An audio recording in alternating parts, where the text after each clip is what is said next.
So we explore desire and aversion.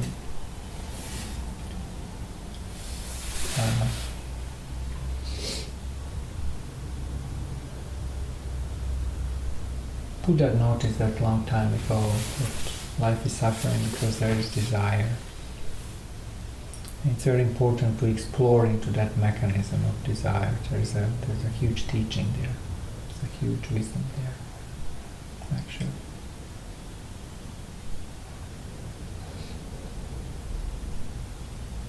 And the trick with desire, it pulls you out from the present moment. When you over-identify with your desire. So you're somewhere here, you're not here and now.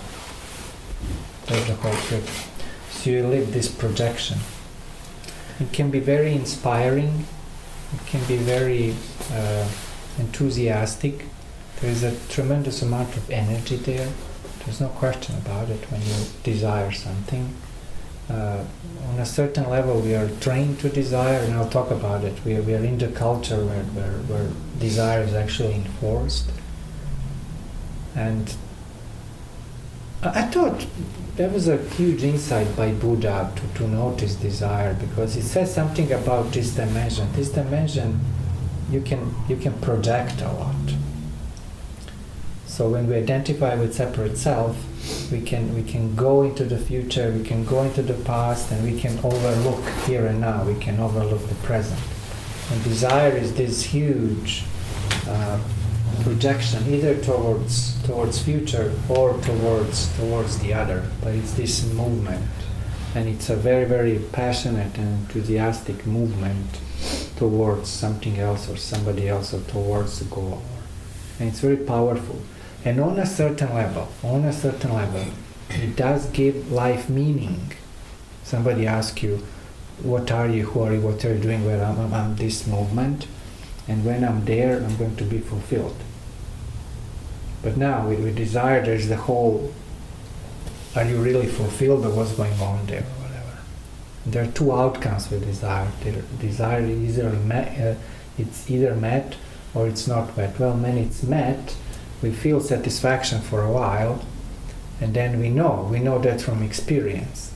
We know that then there are other desires.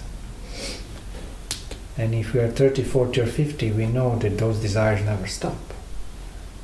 Kind of reach this and reach this and reach this. So it's kind of an endless process. And at some point we are caught up into that cycle of desire.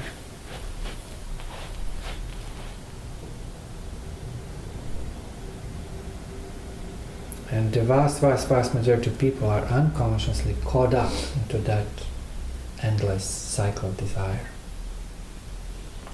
So good news about desire is that on a certain level it gives life meaning and direction and power and all of that. Bad news is that it's never fully fulfilled in this realm. Fulfillment, total fulfillment, absolute fulfillment is actually somewhere else. And that's what desire doesn't understand. Desire always goes like this. And it's a very strong motion of seeking. It's almost like slippery. You kind of slip somewhere here. And you don't stay here, you just, something pulls you there. Your body, your mind, your future, everything. You're not here, you're over there. And it gets really tricky. And after a while, when you keep doing that, you have a sense that it's either not there or you're something wrong, or, and then we get angry at the reality. Well, I did this, I got PhD, I got a good job, I have a great partner, I did this, I did that, and there's always something which is lacking.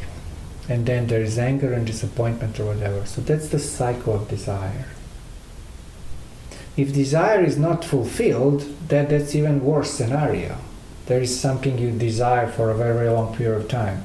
A person, vocation, state of consciousness, state of mind, financial situation, whatever, and it just crashes right before your eyes. There's a huge disappointment. There's a huge collapse with unfulfillment of desire. So that's even bigger problem. We get really disappointed, and when we get disappointed, we start arguing with reality.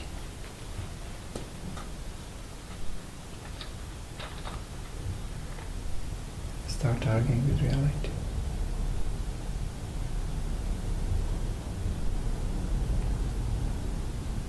And that arguing with reality is anger. It's not an energy that you really want. It's not an attitude that you really want. That's the problem.